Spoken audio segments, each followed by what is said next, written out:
Hello, and welcome to another episode of the Horn Call Podcast. This is the first episode for the new year 2023. I hope that 2023 is a wonderful and prosperous year for you. My guest today is Louis-Philippe Marsolais. He is the host of the upcoming IHS 55 Symposium in Montreal, Canada, July 24th through the 29th, 2023. Be sure to check out the conference website, ihs55.org, for new details all the time as they come out. I had a wonderful conversation with Louis-Philippe about all of the amazing things that are going to be happening this summer at IHS 55. So without further delay, here's my conversation with Louis-Philippe Marsolais.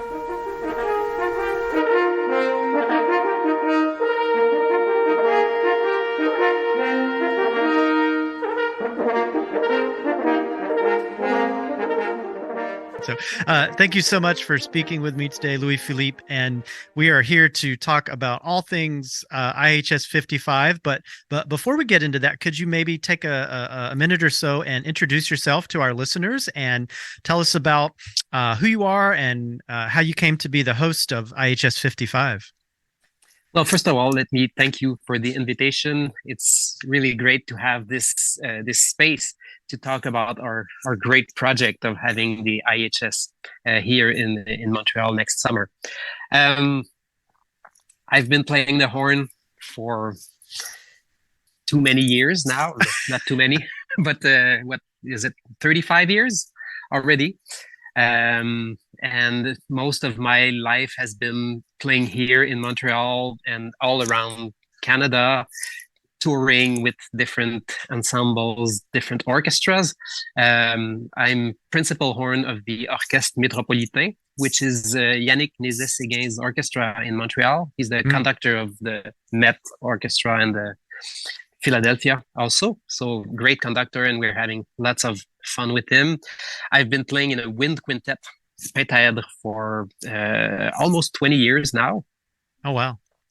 When I was younger, I did lots of international competitions, some with nice successes, some with not so much success, but it was part of the experience of learning all of this.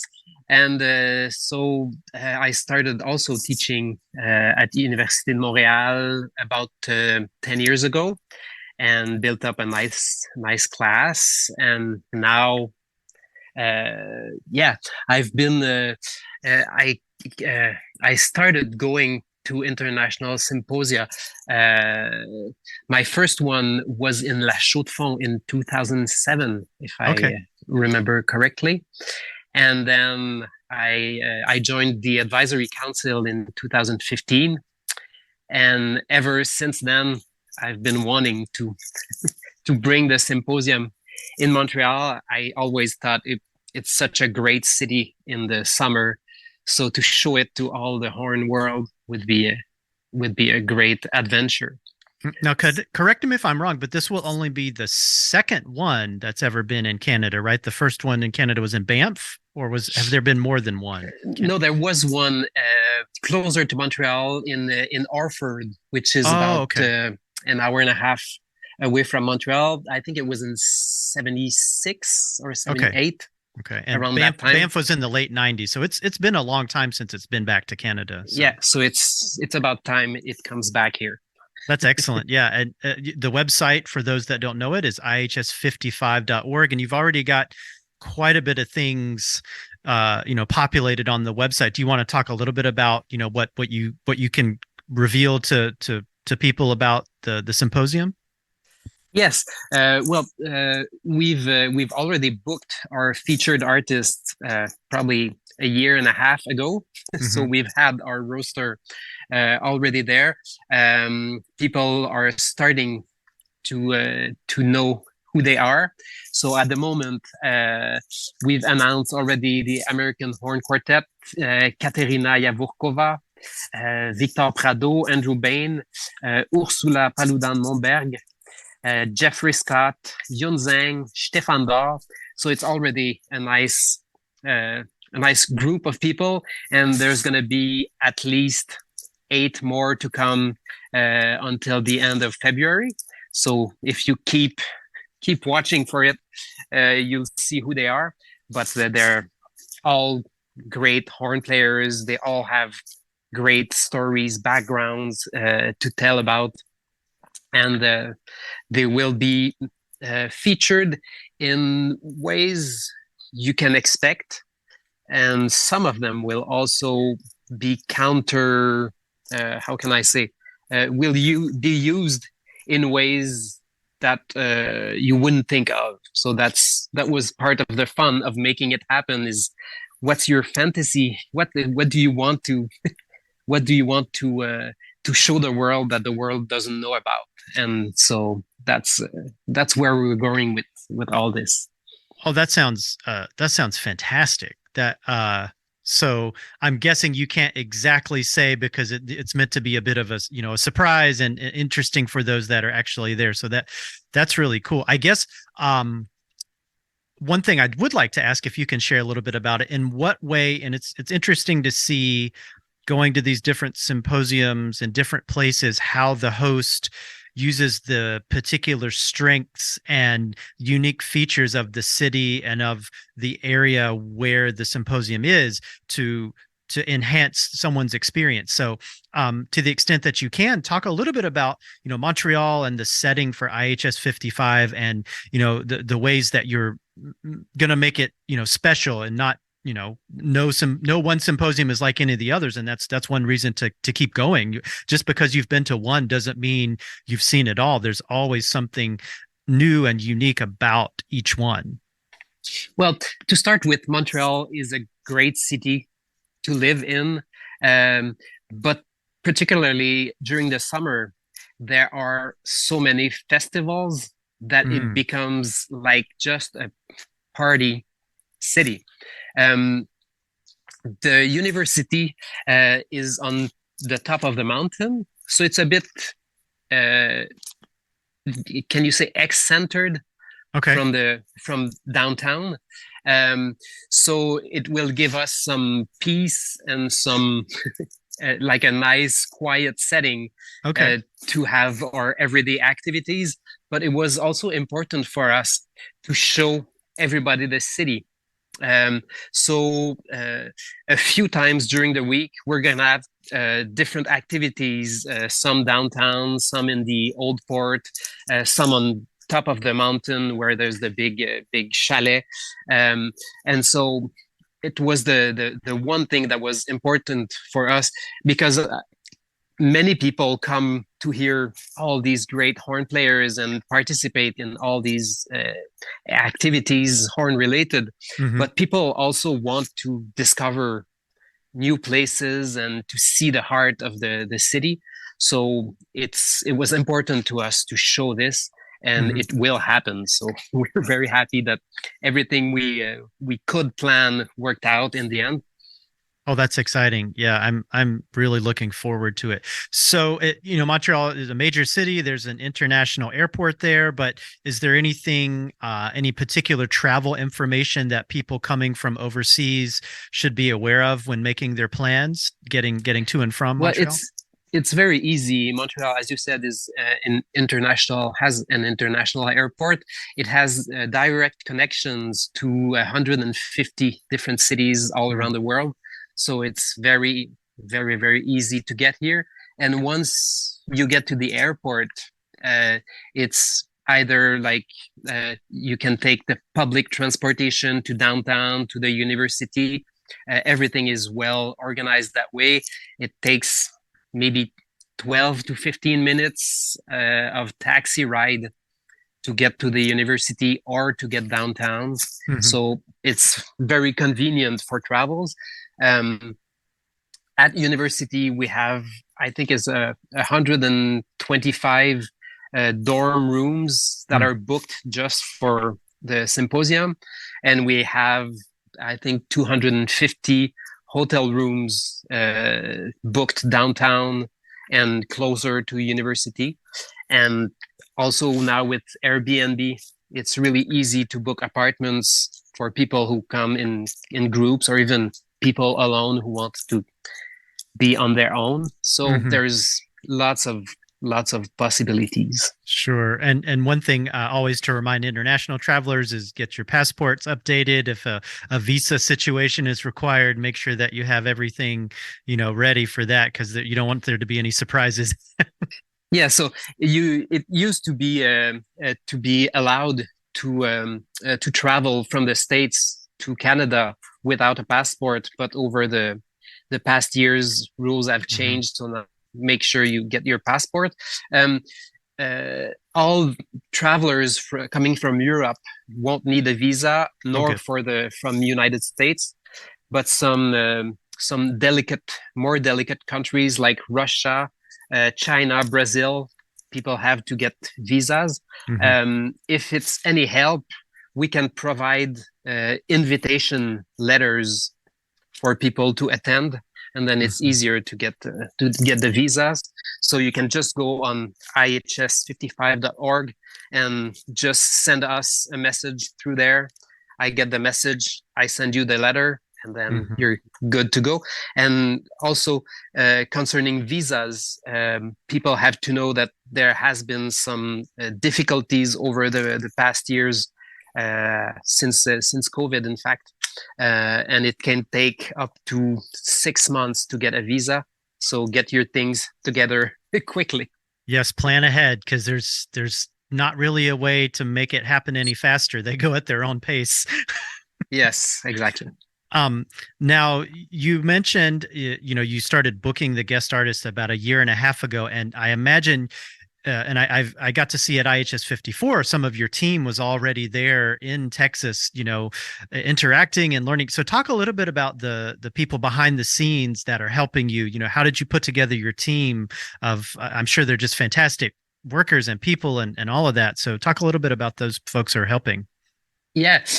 Well, we started in Montreal having it started with Horn Day.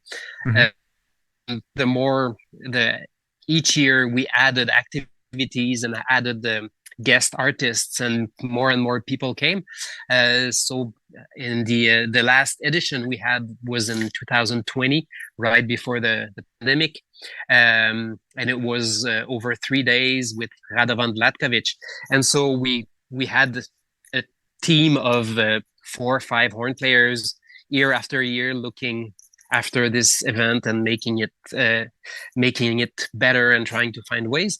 Um, and so when I brought the idea of having the IHS in Montreal, each of them was really happy about the idea, and everyone got involved in it. And we started also looking for more people to join the committee because there's so much to be done. Um, and until just last week, people keep joining the committee. So now we're a team of 15 horn players. So some of them are professional players, some of them are music teacher, Hmm. educators. Some of them have different jobs, so are still playing as amateurs, but Hmm. like our exhibitors coordinator works in the music store, so she knows all about the Hmm. different companies. And then other people have worked in artistic administration, and so all our different fields are being occupied by people who really know what they're doing. So you asked me right before we started if I was feeling overwhelmed with everything that needs to be organized. And quite frankly, I have to thank my team because everyone is doing what they should be doing. And I'm really just overlooking that everything is going smoothly, and that we're going the right direction, and we're going to be ready next summer. Oh, that's wonderful. Yeah, and that's such a good feeling to know that, the jobs that are being delegated are, someone's taking care of it. So that's good to hear. And So just to remind folks, the dates are July 24th to 29th, July 24 to 29. Um uh, Louis Philippe, what kind of weather could we expect in Montreal in late July? um, it depends. It varies from one year to the other. Usually, it's the end of August, beginning of July, end of July, beginning of August, is the nicest time to be in Montreal. Um, it's mostly sunny, Okay. and temperatures are usually between 23, 4, and 30 something. Um, sometimes it gets quite hot, but other times it can be just very nice weather.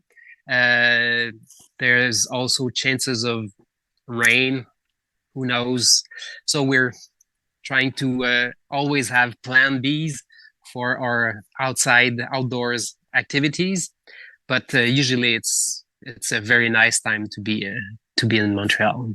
Oh, that's excellent. Okay, because I know I should know what 20 degrees Celsius is, but I don't. I looked it up. So it's 20 Oh, degrees Celsius is thanks. 68 degrees Fahrenheit. So that's excellent. Between, 68 and 78 degrees is perfect weather. That's, Yeah, that's good to know. maybe up to 90. Hmm. So between 70 and 80 and 90, that's a That's normal range for end of July. Yeah, so people should pack, probably pack comfortable clothing for walking and moving around, but then you probably don't need like a sweater or anything long like that. Maybe a raincoat No. or an umbrella. So Yeah. yeah, that's excellent.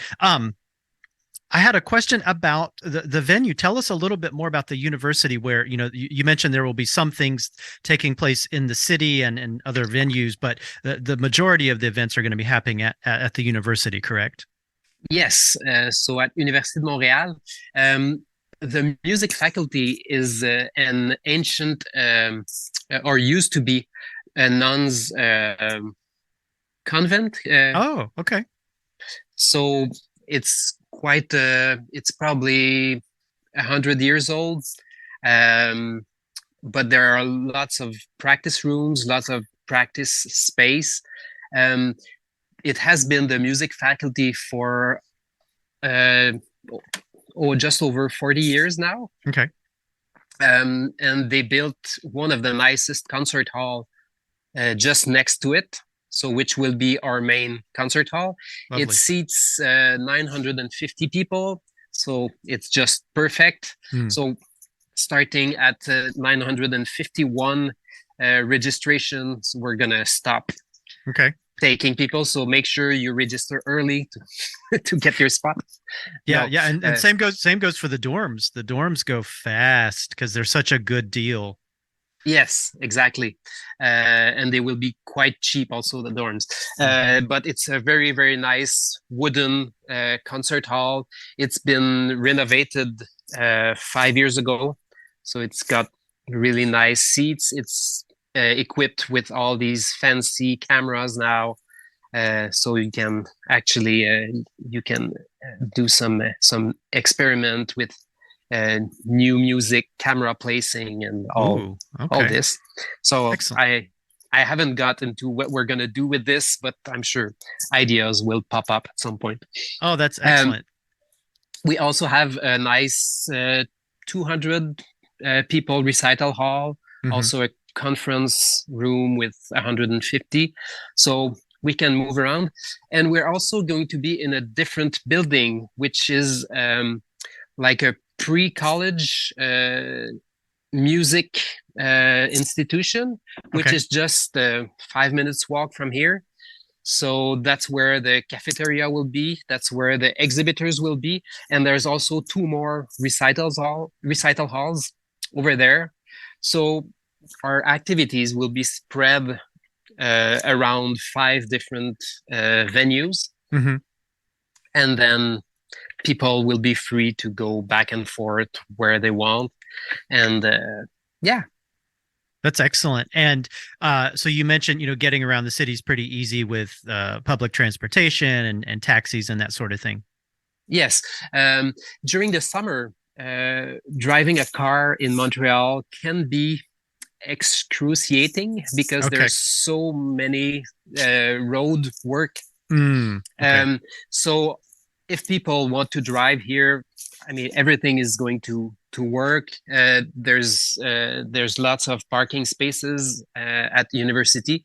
Um, Not so much downtown, Hmm. but I guess if you're in a hotel, you have access to the parking. Going back and forth, sometimes there's roadblocks and everywhere during the summer. So Montreal is known for not being dry, car friendly during the summer. So just so you know, and public transportation works well. Okay. There's a subway station 5 minutes from the faculty and 2 minutes from the other venue. So it's really the metro station is just in between the two places. There's also bikes, like Mm. rent a bike, or we call it Bixi here. Okay. It's the self-serve, Ah, yeah, yeah, yeah. and there's lots of cycling ways all around town. Every year there's more and more. So people are cycling here all year round and Okay. even when there's snow. So it's very well adapted to cycling your way. How steep is the incline up to the university from the city?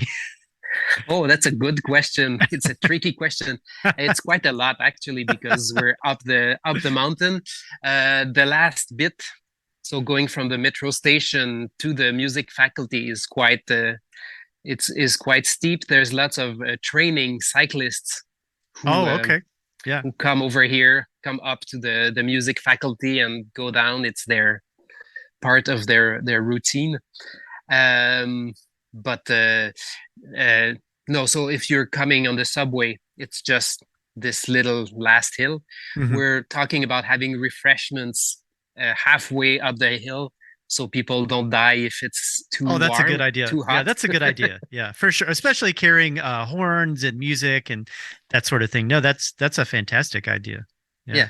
So we'll adapt to the weather also. If it's getting really hot, we'll make sure people aren't ever in a hurry going back Sure. and forth Hey, up and down the hill. I'm sure your team that was in Kingsville told you about the weather there. It was extremely warm. So, horn players are resilient. We'll make it work. So, Yes.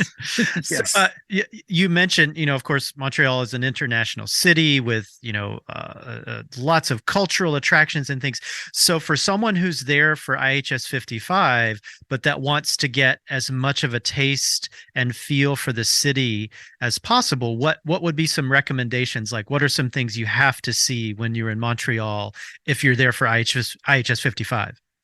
Well, especially for Americans, the old town, which goes back 240, uh, 300 years, Yeah. Is very much like some of the European cities.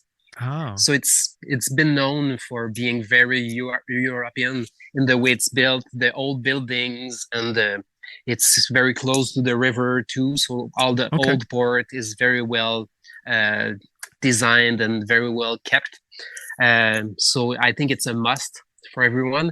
Hmm. Um, in the middle, Montreal is an island, quite a big island, but in the middle of it, there's this not so big a mountain, but still a mountain in the middle of the city. Mm. So going up the mountain gives you a very nice view of the whole city and of the river that goes all around the island and all the surroundings. So I would say that would be Okay. uh, the two musts, but all downtown, right next to the symphony concert hall. It's what we call the Place des Festivals, the festivals Mm. place. So that's where all the summer festivals happen. There's always 1,000 of different activities, things to see and things Mm. to hear.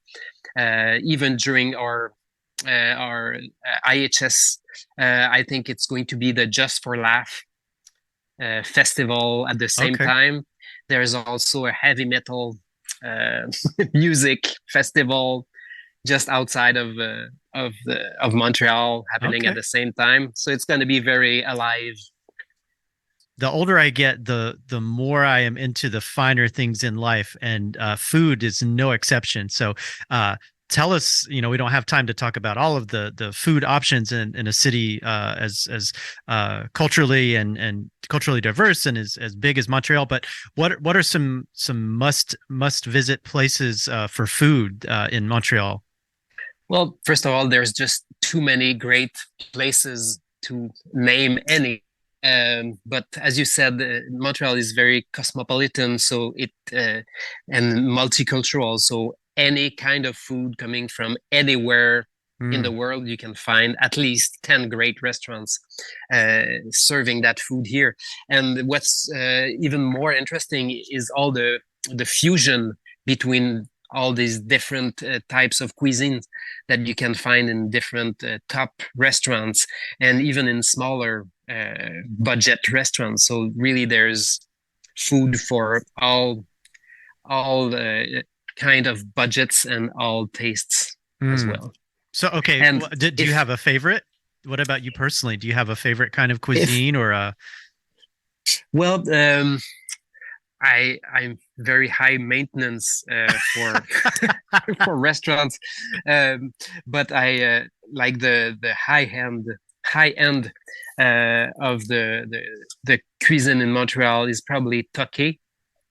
okay? So it's been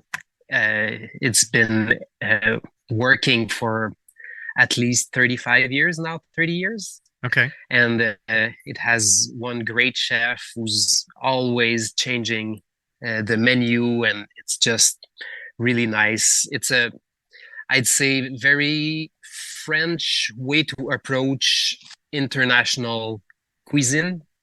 Okay. I don't know if it makes sense. And the other great thing, since we're talking about food, is that now in Quebec, so that's the province around Mm-hmm. Montreal, over the past 20 years, I'd say, there has been more than 500 new breweries, so microbreweries. So we have lots and lots of great different craft beers. It's the same thing with ciders. Now Mm-hmm. we're starting to produce more and more great wines also. So you can find all of this. That's awesome. And I was going to ask you in this part of the interview, what would be some big reasons if someone said to you, well, why should I spend the money? Why should I take the time and make the commitment to come to IHS 55? But I think you've already given us plenty, the food, the culture, the world-class guest artists, the unique setting. Is there anything we've missed if you had to, if you were trying to convince someone to, hey, you should definitely come to IHS 55? Well, there are two more things. I don't know if you'll keep it on your podcast. One of them is that pot is legal, and the second one is drinking age is 18. Ah, okay. No, I mean, we can I, certainly share that. Yeah, we can certainly share I, that. I'll let you edit it if you think it's not appropriate. No, I mean, this podcast always comes with a disclaimer. It doesn't represent necessarily the views of the International Horn Society. So, no, I mean, it's international laws vary from city to city and state to state and country to country. So you're simply sharing what the laws in your country are. So Okay, I see no problem with that. great. Um, so to tack on to the topic of IHS 55, you've written an article recently that's going to be in the February 2023 edition of the Horn Call about the Canadian Horn School and the rich tradition of horn players. Do you want to give us a little bit of a synopsis of that article and kind of what got you thinking in that direction? Yeah, sure. Actually, as you know, but I don't know if people know, symposium in Montreal was going to happen in 2021 at first, but then unfortunately we had to cancel this Mm-hmm. and just report it to 2023.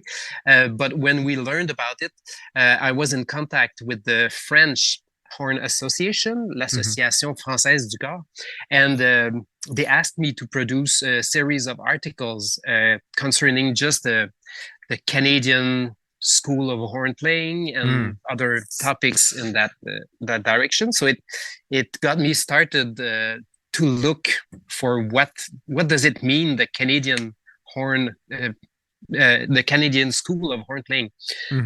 So I got into that. I spoke with people all across the country to see where they came from, who they studied with, and how, like, which links we could make between all these different players.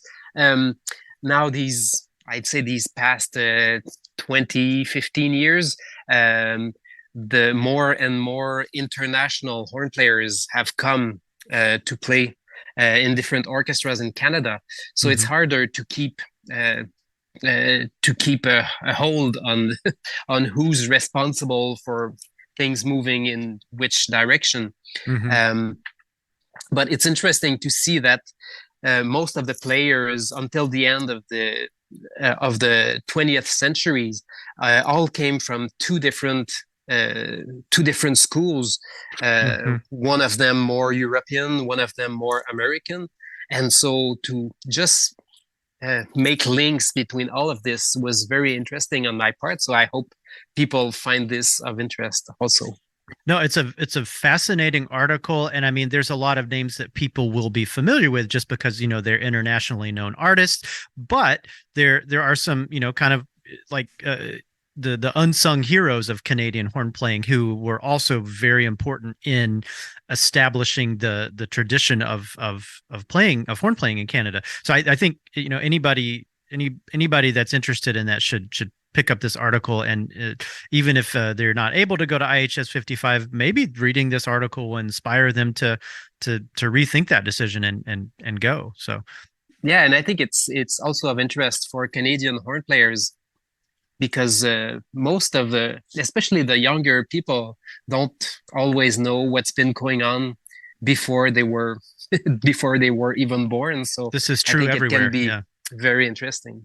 Yeah, well, that's fantastic. Well, and thank you again for taking time out of your schedule, Louis-Philippe. I have two final questions, I guess, to kind of wrap things up in this interview. So the first one is, so, you know, you mentioned, one, you have such a great team helping you with everything, but it strikes me that you're so busy. You know, you've got a performance career, chamber music and orchestra and teaching, and you're also planning this major international symposium. How do you keep it all balanced? How do you, you know, find time and make time to make sure your playing is in good shape and that you're keeping up with all your obligations? Because it occurs to me, you know, a lot of people that go to horn symposiums are maybe not professional musicians, or they're students. So they could stand to learn a lot from someone like you who is able to do all the things that you're doing and do something that requires so much planning. Yes, I think the key is what you just said, planning. So you just have to make sure that more or less everything is planned in what's to come, in the way each day is built. And the one important thing is to think about yourself also. It's easy when you start working a lot to just lose things that you have interest in outside of all this horn playing and this teaching and organizing. And so find the right balance is important, and to make place for everything, it needs planning. I think I achieved that. That's excellent advice. Yeah, that's excellent advice. And thank you for that. And then I guess the second question is, so we were talking before we started recording about when this episode is going to come out. It'll probably be mid-January, January 15th or so. Well, what will the next few months look like for you as far as IHS 55? What are the next, you know, the final phases, I guess, of the planning for this? Well, if things all go the right direction, I think by mid-January, the registrations will have been open for a little bit already. So I hope we already have some registrations, and also the contributing artists will be quite a long way down the road, so we can start planning all the other activities. At the moment, most of our featured artists, events, concerts, master classes are all planned, but now we have to fill in all the extra activities with all these great people who want to share what they have to say about the horn and share their new pieces. And so we encourage people to really send applications for contributing artists. We're also going to have some special guests who will come and have some conferences, workshops, and different things. So I would say that by mid-January, that's where we will be at. And then, yeah, I think once that is all set, we're going to be working on having the program book designed, and yeah, I think it's still a long way from now until when you will publish this this podcast. So it's not so easy to figure out where we will be at, really. That's true. That was a tough question for me to ask you, but I thank you for thanks for tackling it. Well, Louis-Philippe, this has been a fantastic conversation, and thank you so much. And we just want to mention again IHS 55 in Montreal, July 24 to 29. 2023. Be sure to visit ihs55.org for all of the details for registration and contributing artists and everything else. Thank you so much. It was a pleasure.